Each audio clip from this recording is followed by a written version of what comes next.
Greetings, ladies and gentlemen, and welcome to this latest edition of Read TFOS, where I take old stories I've narrated and update into modern audio standards. This particular story is called A Lesson Learned, written by no good ID names.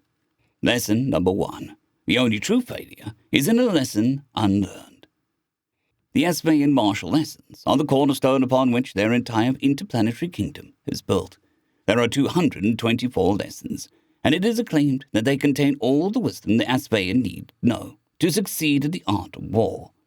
A cheap copy of the thin book is given to every would-be officer at the start of their training. While some quickly replace theirs with a more extravagant copy, many of the highest-ranking officers take pride in still using their original, careworn book. Still others disdain a copy at all, having committed all 224 passages to memory. The lessons may be amended, but such an event has not happened in over 1,000 years. All 7 noble houses and the great intelligence must convene in a militant chapel of Asvaya's capital city, and the debates can last decades. They are deciding the fate of our race's future, after all. It is the result of the martial lessons and their intense familiarity with them that has made the relatively small kingdom of Asvaya a force to be reckoned with. Their soldiers are respected for their discipline, their commanders renowned for their tactical genius. They are not, however, a merciful race. Lesson 94. A blow half delivered leaves evil to breed. By the year 65,875 of the 4th Grand Galactic Calendar, the Asvayans had been at war against the Plon race for nearly a century. Though the Plon had a larger empire and could bring more resources to bear, their bloated bureaucracy was ill-suited for war, and they had lost more and more ground at the edge of Asvayan blades. One more such conquest arrived on Aterma, a Plone-settled moon orbiting the great ringed gas planet Edremon. In a graceful lightning strike, the Asvayan cruiser adherents fell upon the colony, opening fire and knocking out the moon's defenses as soon as it dropped out of hyperspace. Aterma was hardly a fortified stronghold. At the edge of an empire, the best they could do against such overwhelming firepower was a distress call to the nearest Plone planet, over a week's travel away. Asvayan shuttles began to descend from the orbiting adherents. Once ground troops had secured Aterma, they would begin making the moon's facilities fit for their species. When good, proper Asvayan citizens could be shipped in, Aterma would be a productive colony once more, and a valuable foothold further into the Plone Empire. But it was just after the first dropships had launched that the adherents received a surprising hail from Captain Frederick MacLeod, the Terran mining ship Sevenfold. Lesson 113. Devotion to trade is a weakness of spirit. Captain MacLeod had arrived in system just 2 weeks earlier to mine the rings of Eldramon for valuable metals and gases. In that time, the entirety of his contact with the Plons and Arternomo had consisted of terse authorization codes and brief clearance requests.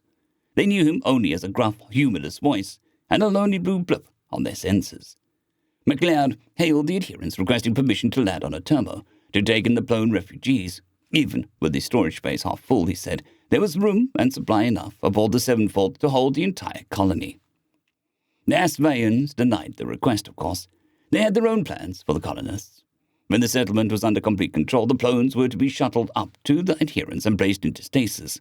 When the courier returned home, they would be distributed across Asvayan space as slave labor.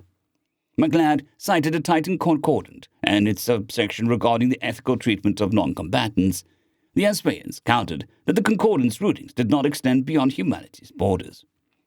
MacLeod offered the resources he had mined so far in exchange for the Plones.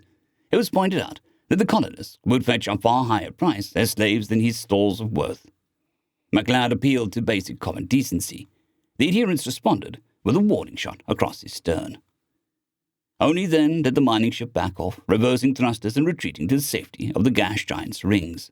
The Asvayans, confident that the Terran was no longer a concern, returned to a more important matter of securing the moon.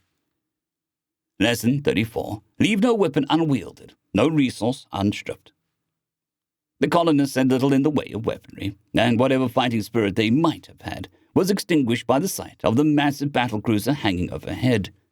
They were fringe settlers as well, unfamiliar with the standard Asvayan protocols upon seizing a conquered world. It was not until the soldiers began to divide the females up that they grasped the extent of their situation. There was resistance then, but not enough. The Asvayans had enslaved over a dozen Plone planets by that point, and the procedure had become more and more efficient with practice. The children were torn from their parents and herded into the center of the town. Had any adults attempted to rebel or escape, the children would be punished with shock codes. Only after every other shuttle had been loaded and made ready would they be packed into the last one. 11 hours in, 11 hours of shrieking and wailing, of desperate begging and outraged cries, of the thudding march of combat boots and the crackle of arcing codes. 11 hours, and less than halfway done. It was then that McLeod returned. Lesson 202. The tide slow rolls, makes fearsome waves. A Class 3 Terran mining ship is equipped with a low-pulse reactionless drive, heavy titanium plating, a D-class excavation laser, and a Bazard ramjet, and, of particular note, a wide-spectrum tractor-beam cannon. With the tractor-beam, a miner can pull promising asteroids to the ship for ease of harvesting. The wide-spectrum model allows a variety of masses to be controlled simultaneously. Theoretically, the only upper limit on how many objects can be controlled at once are the pilot's skill and the beam's power output. The low-pulse drive was slow to get going and could never match an actual warship for maneuverability. Its power comes from Newton of old. Once the ship gets started, it'll keep on going. Over a long enough span of time, the low-pulse reactionless drive will slowly accelerate to a speed that any ship in the line can respect. Captain McLaren had retreated to Endrumann's ring systems, yes, but from there he kept going, gradually building up speed. The sevenfold skimmed the outer disk edge, bleeding hydrogen gas off the ring for fuel, in a slingshot orbit that would take it far off the Asvayan sensors, all the way around the gas giant and back to Aturba once more. But not alone. While the shipboard computer calculated its maneuver, McLeod manned the tractor beam. He had mined fields for 29 years and could wield a tool like a scalpel. A decently sized asteroid, a gentle nudge. Then it was locked into his wake. Then another, and another. It slowed the ship down, sure, but he had a steady flow of fuel and a generous window. And then he had friends. Lesson 6. Blessed is he whose death brings victory. By the time the sevenfold left the cover of Edrumann's rings, it was moving at roughly 1/5 the speed of light, trawling 17 asteroids of varying sizes at the same speed. The adherents detected it almost immediately, but by then, it was too late to coordinate an evasive maneuver. It was too late to do anything at all. Captain McLeod's ship struck the Asvayan ship broadside, very nearly cleaving the adherents in two with its impact. Less than a millisecond later, the 17 asteroids followed suit, whereupon it effectively ceased to exist in any sense of the word. To the Asvayan troops on the ground, the disappearance of their proud cruiser in a sudden near supernova was devastating on their morale. Their military command, with absolute confidence, had not felt it necessary to send more than a single cruiser to Artema. With the adherents now a ball of expanding plasma, they were completely stranded. Many simply stood in shock, struggling to grasp exactly what had happened. In this moment of confusion, the blown colonists seized the initiative. The soldiers outside the shuttles found themselves surrounded by furious settlers armed with a crude arsenal of farming tools. Those within the shuttles found that the force of numbers count much higher in such confined spaces. The pressing mob quickly swarmed and overwhelmed them. When the blown reinforcements arrived 3 weeks later, they found their citizens guarding the largest force of Asvayans ever captured in war.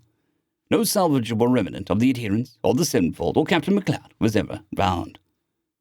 Lesson 76. A sleeping giant is best left undisturbed. 5 years later, after the death of Frederick McLeod, the Terran Alliance extended its military protection over the Plone Empire, citing a concern for the safety of human merchants and tradesmen in such a war-torn territory. 2 years after that, the Kingdom of Asmaya announced the end of their 100-year war with the Plone. Implicit in their peace treaty was the condition that all slaves of the Asvayan be returned to their respective families and homes. And 23 years after that, the 7 noble houses and the 3 great intelligences quietly amended the Asvayan martial lessons to include a new lesson. Lesson 225. Sometimes when they back away, it's just to get a good run-up. End of story.